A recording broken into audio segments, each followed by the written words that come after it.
나버서 정말한 참듯이야 다 단다위 보민 중주가 다론디 로디 니도 죽겠디 가서 투지 치시야근 로디 직접이 요래 데디가 단다 자데 다이 유럽카레 정말라 투지 치시니 알리람 지금 로든 로신바레 트니 수수 나로라 다 소종 된다 안디 소종 다 로건 소종 지위가 소종 숨되는 로데 투지 치시요래 소주 동보대 단다 샤포전치 티니 아로치 티니 단다 단다 로건 소종 그 가자니 돈 주업깃 제다 직직위 지근년 단다 수수 조만이 라 투지 치시니 건 제름직 나요레 데디가 디가 다다다년 몸부직스게 요 남바수 강마마스 나로나시아인 투지치 봄 참말라다 히데라시아인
Get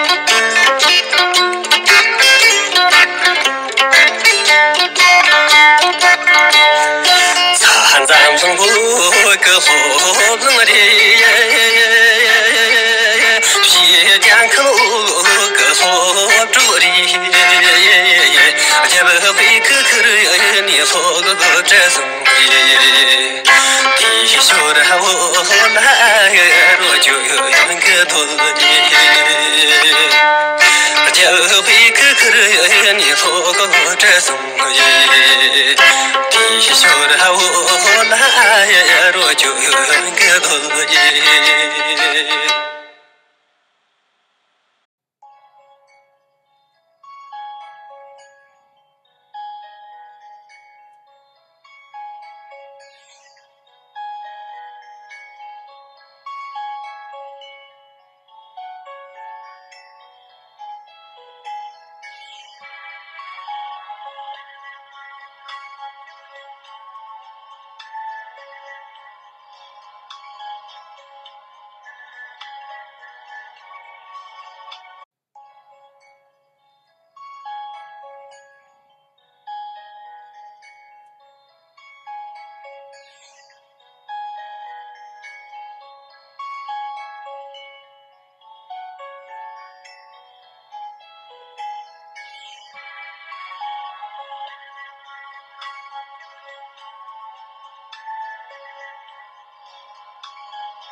Bitte um Aufmerksamkeit. Ich habe die Ehre von der Sektion Recon stellvertretend Sie heute Abend zu begrüßen und durch das Programm zu führen. Mein Name ist Lambda Pema und ich begrüße von ganzem Herzen.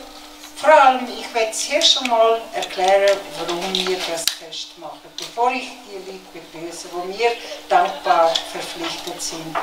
Und zwar, unsere Tibeter in der RICOM-Sektion und Umgebung Winterthur, wie auch in der Schweiz, sind über 60 Jahre jetzt in der Schweiz.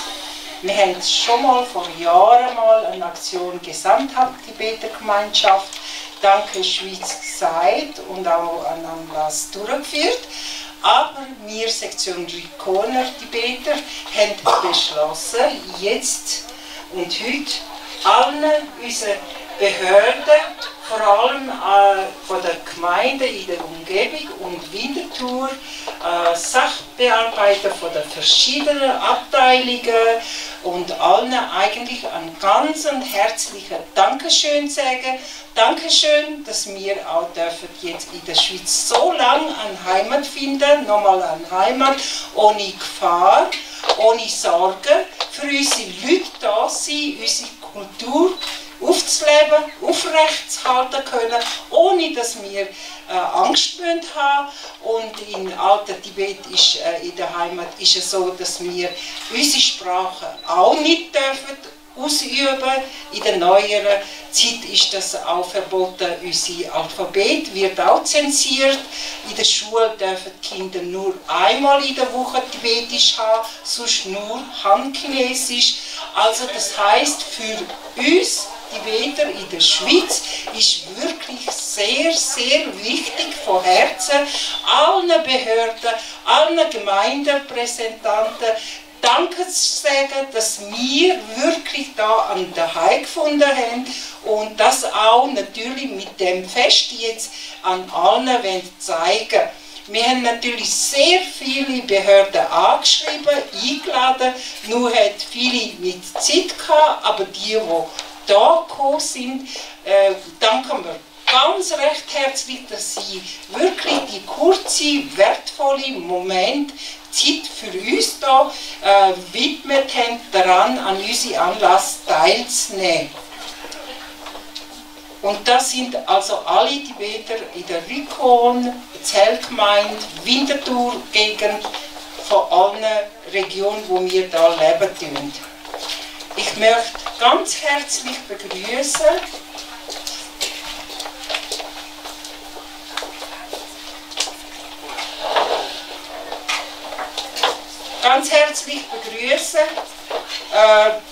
Herr Vollmer Bruno von der Gemeinde Zell, Vizepräsident, Brunner Georg von der Gemeindepräsident Turpetal, mit der Dame begleite ich beide natürlich, Entschuldigung. Und dann weiterhin möchte ich begrüßen im Namen von der Sektion Rikon alle Herr und Frau Auerter, Dorothee, Frau Rosanne und Herr Wolfgang Auerter. Und weiterhin möchte ich begrüßen Herr Philipp Hepp von der Tibet-Institut Kloster Rikon. Er ist der Kurator und Sekretärin von der Kloster Barbara.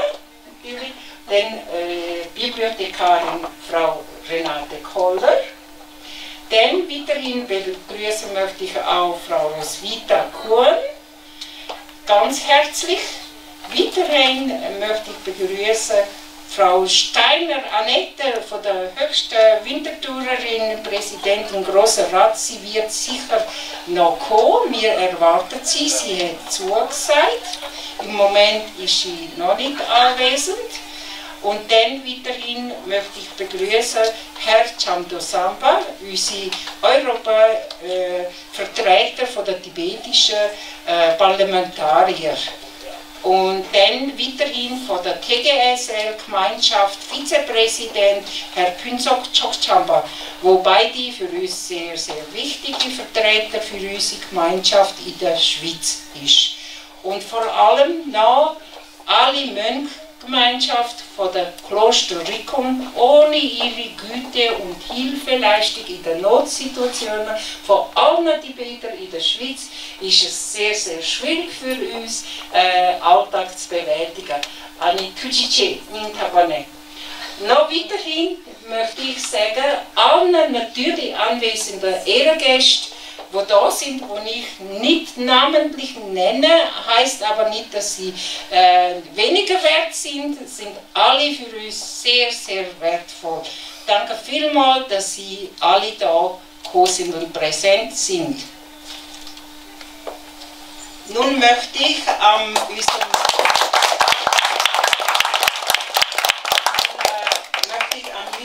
Sektionsleiter, Herr Lobsang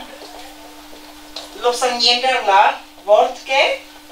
Er ist für unsere Sektion Rikon Tibet Gemeinschaft, hat 25 Sektionen und er ist für Sektion Rikon der Verantwortliche, der uns managt und auch mal antreibt.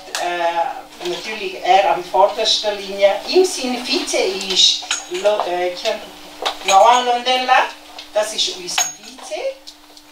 Und von beiden auch herzlich willkommen und Herr Lobsang Yenderla wird jetzt eine Rede halten an Sie.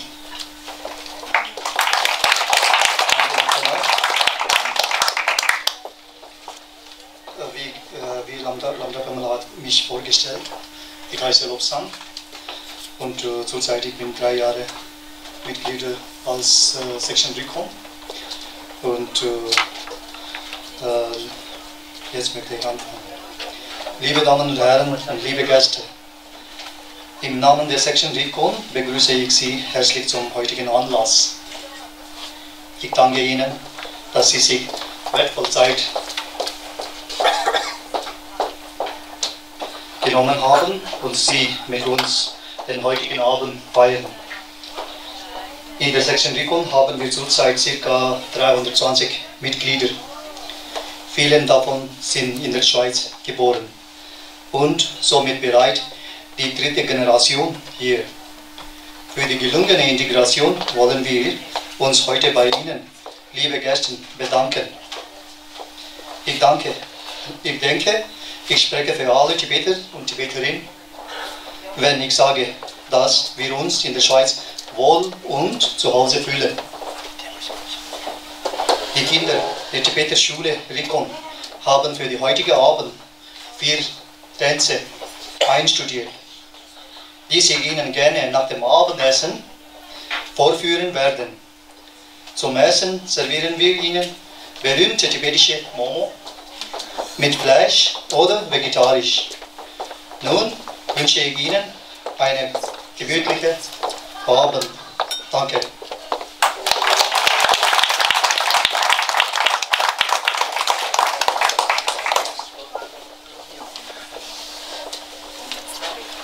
Jetzt möchte ich Frau Annette Steiner von der höchsten Winterthurerin, Präsidentin Grosser Rat, mit der Begleitung begrüßen.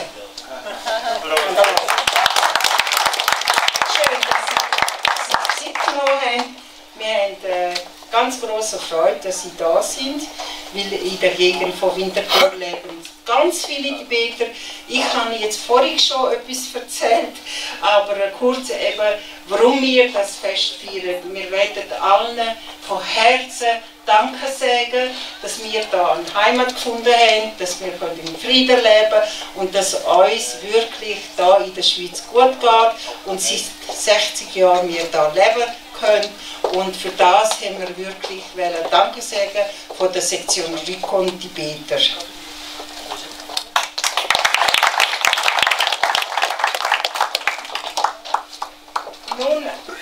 haben wir, dass es auch nicht nur durchs Hören irgendwie ein Wort zu ihnen kommt, haben wir an Merci Schweiz Video zusammengestellt, dass ihr auch das optisch könnt sehen und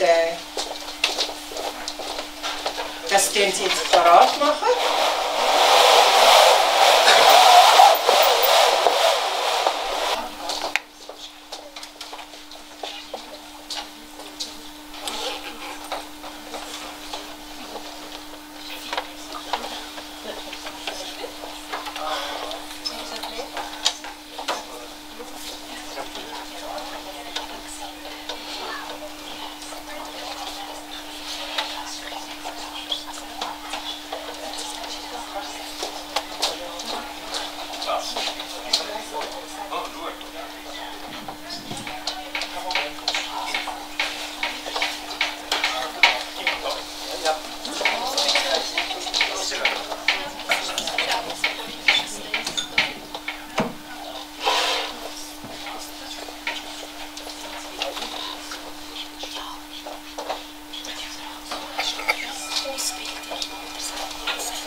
Ja, liebe Gäste, Sie haben es gesehen im Video.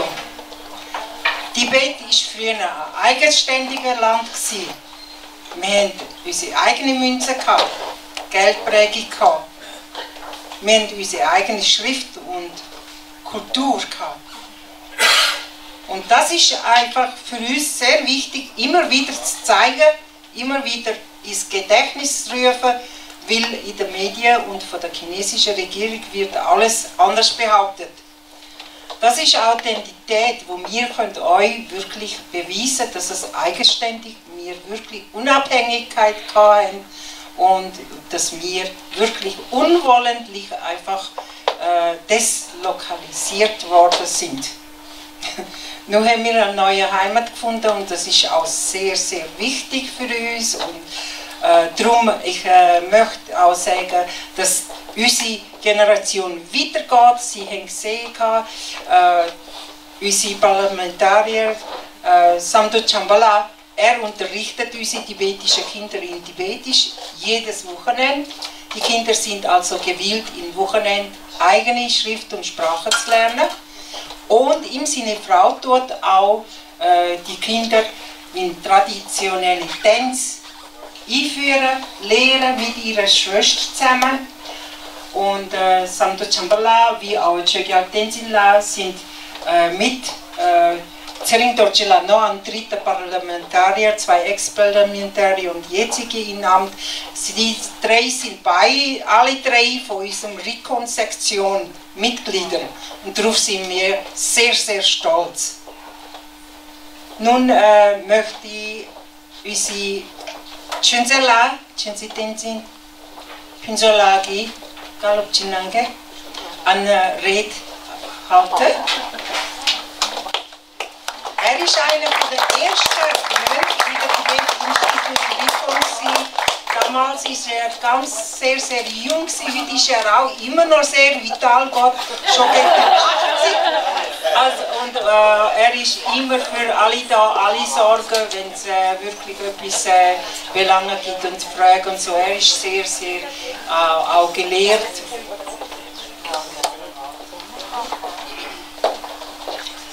Ich heiße Lama Tenzin von Kloster Tibet Institut. Also, ich lese mit dieser Schrift. Meine liebe Gäste, ich begrüße Sie herzlich. Es freut mich, dass so viele gekommen sind.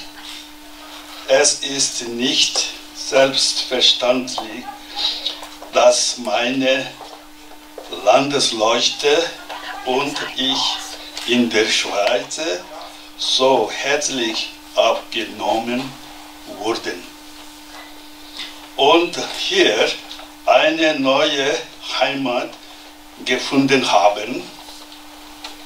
Im Namen des Tibet-Institutes unsere ehrwürdigen Aufgeschädigten und der Mönchsgemeinschaft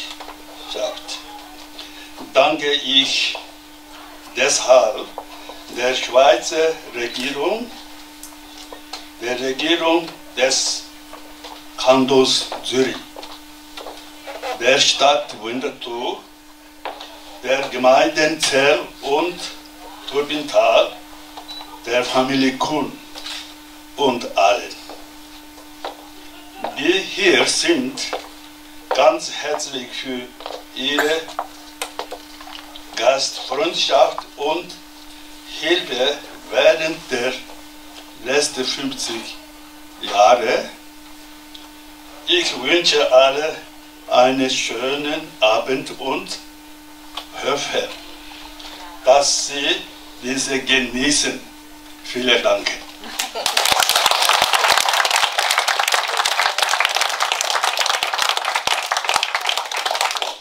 Ich muss sagen, bravo, Chunzela.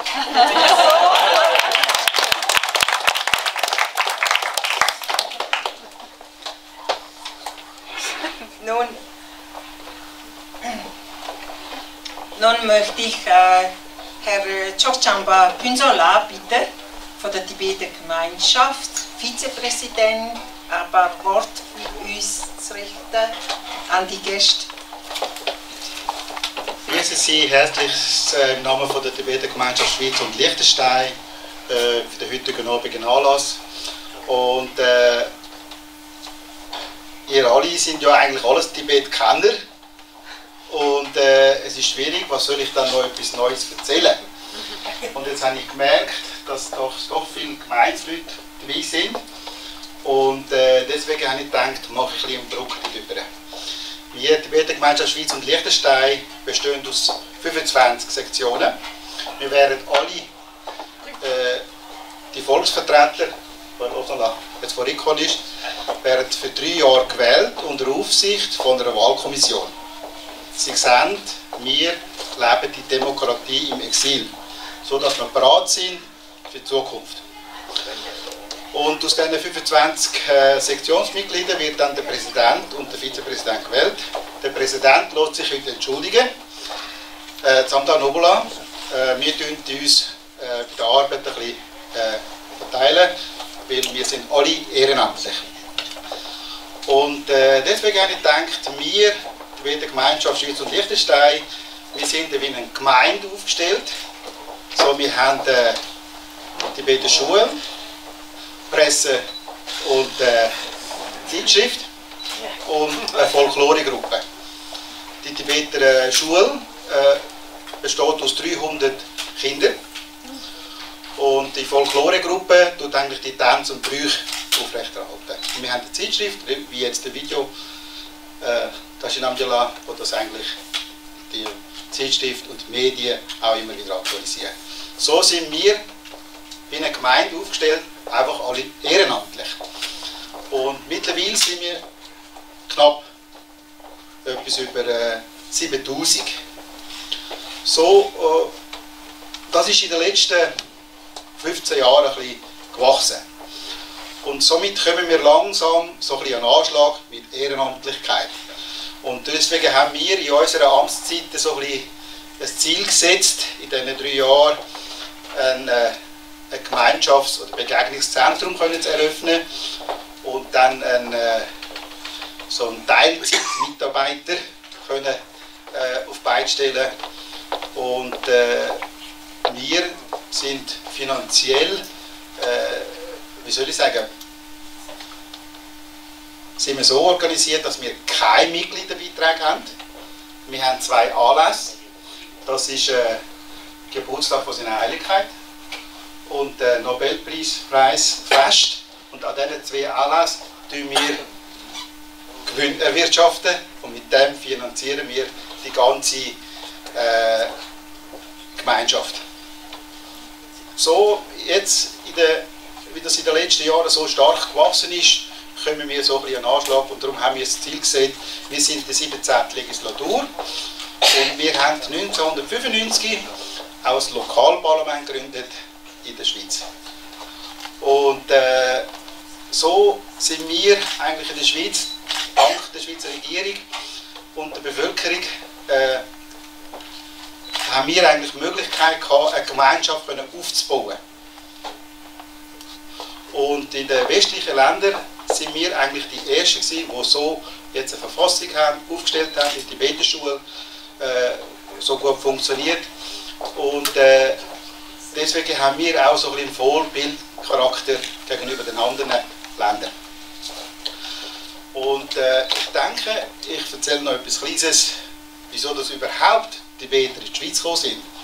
Weil doch viele Schweizer Tibeter kennen, seit fast 60 Jahren und vielleicht die Anfangsgeschichte ein bisschen verloren gegangen ist.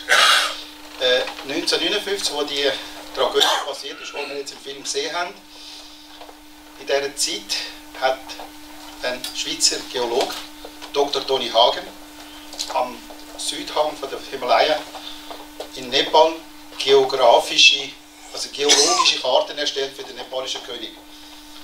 Und in dieser Zeit sind die Tibeter zu Flüchen gekommen und wie in der guten Schweizer Tradition hat er natürlich direkt geholfen. Und durch Umwege ist es bis zum Bundesrat gekommen und der Bundesrat hat dazu mal beschlossen, 1000 Tibeter aufzunehmen. Und so wie jetzt die Gemeinde Rikon bin ich nach Uznach gekommen. Via Medien hat die Schweizer Regierung, respektive Bundesrat, verlauten lassen, dass die 1000 Tibeter kommen. haben sich die Industriellen können melden für Arbeitskräfte. Und so sind die Tibeter Siedlungen hauptsächlich Zürichgebiet und Ostschweiz entstanden. Dort, wo es Arbeit hatte, dort, wo es die Spinnereien und die Fabriken hatten. Und deswegen hat es dann in Zentralschweiz, in Tessin, noch keine Tibeter. Und deswegen ist die Kolonie, die Umgebung Döstal, sind durch die Industrien entstanden, warum das wir da sind. Das ist so ein kleiner Überblick über die Tibeter-Gemeinschaft Schweiz und Liechtenstein. Und man sagt in Dharamsala, das ist Little Lhasa. Und haben vorhin gesagt, es sind da 320 oder 60 Mitglieder. Wir Tibeter von der ganzen Schweiz sind eigentlich Rikoner. Weil Rikon ist seit jeher, seit das Institut da entstanden ist unser Zentrum. Und wir sind früher jedes Wochenende dahin pilgert in Kloster. Und so sind eigentlich, wie soll ich sagen, Little Lhasa ist ihr Rikon in der Schweiz. Und dafür dürfen wir auch stolz sein. Und es ist nicht so, dass nur die Schweiz den Rikon kennt. In der Tibeter Gemeinschaft, in Exil, seine Heiligkeit hat letzte jetzt gerade das 50-jährige Jubiläum vom Tibet-Institut gefeiert, ist ein Rikon. Und mittlerweile leben Tibeter in der ganzen Welt. Somit ist Rikon weltweit bekannt. Das ist eine Institution und es ist ein 50-jähriger Anlass. Es ist nicht irgendwie eine kleine Welle, die da ist, wieder geht. Also wir sind da und dank euch, euren Nachbarn, wo das alles gut funktioniert hat. Und dafür möchte ich mich nochmal bedanken in der Tibeter Gemeinschaft Schweiz und Liechtenstein. Danke, schönen Abend.